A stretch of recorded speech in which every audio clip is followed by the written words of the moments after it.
Now continuing with the last lecture, last जो video है उसमें हम कंपाउंड इंटरेस्ट और सिंपल इंटरेस्ट में डिफरेंस देख रहे थे, एसआई और सीआई। जिसे मैं लास्ट वीडियो में बता रहा था, जो इंटरप्ट हो गया था, कि इसमें इंटरेस्ट जो होता है वो फिक्स्ड होता है, कांस्टेंट का अर्थ है नेवर चेंजेस।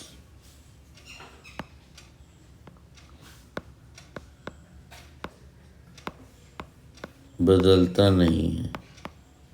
एक बार शुरुआत में फिक्स हो गया और हर साल बस उतना ही उतना रहेगा। इंटरेस्ट यहाँ पे चेंजेस, ये बढ़ता जाता है। और बढ़ता कैसे जाता है? जुड़ता जाता है।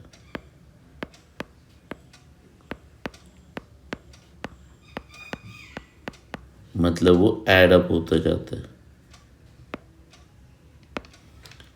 सेकंड जो डिफरेंस है वो है कि principal for every year same रहेगा।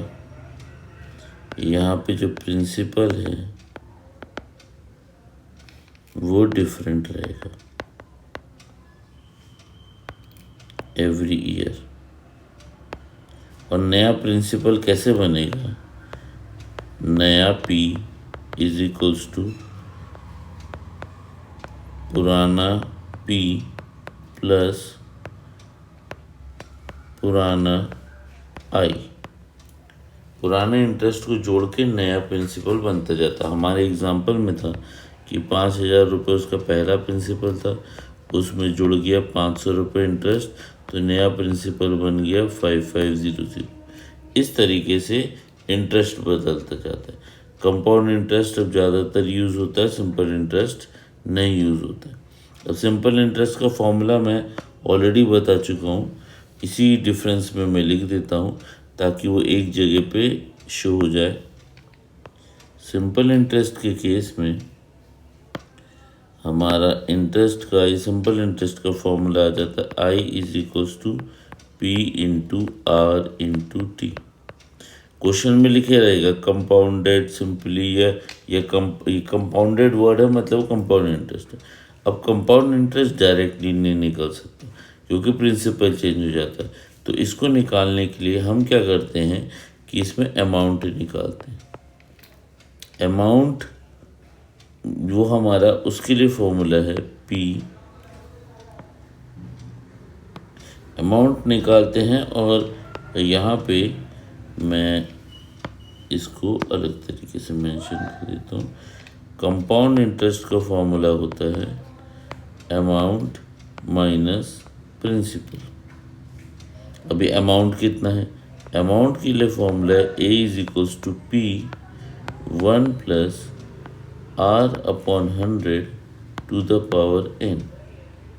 कुछ कुछ चीज़ें आप पहचान रहे होगे और कुछ कुछ सिंबल्स आपको नहीं होगा। ये होगा हमारा अमाउंट, ये हो जाएगा हमारा प्रिंसिपल, ये है हमारा रेट ऑफ इंटरेस्ट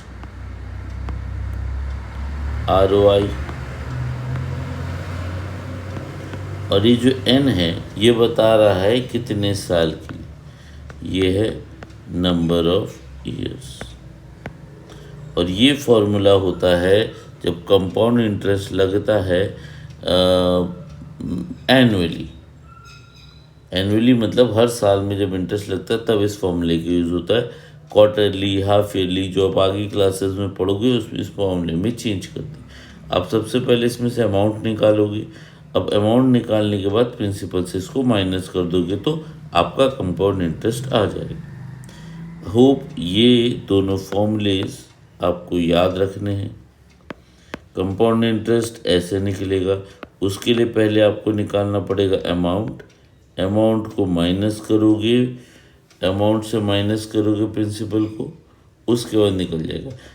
इन दोनों का यूज़ करके थोड़ा सा कॉम्प्लेक्स सा फॉर्मूला बनता है, लेकिन वो फॉर्मूला कंपाउंड इंटरेस्ट में यूज़ करने की बजाय ये ज़्यादा आसान तरीका होता है कि पहले आप अमाउंट निकाल लो और अमाउंट में से प्रिंसिपल माइनस कर दो तो कंपाउंड इंटरेस्ट डायरेक्टली आ जाएगा। ठीक है, होप ये आप लोगों को क्लियर हुआ है। नेक्स्ट वीडियो में मैं एक और चीज़ बताऊंगा कि जब हमारा एक और वर्ड यूज़ होता है एप्रिसिएशन और डिप्रिसिएशन। नेक्स्ट वीडियो में मैं बताऊंगा, फिर हम उसी से रिलेटेड कुछ क्वेश्चंस देखेंगे, सिचुएशंस देखेंगे और फिर हम क्वेश्चन सॉल्व करेंगे। Thank you.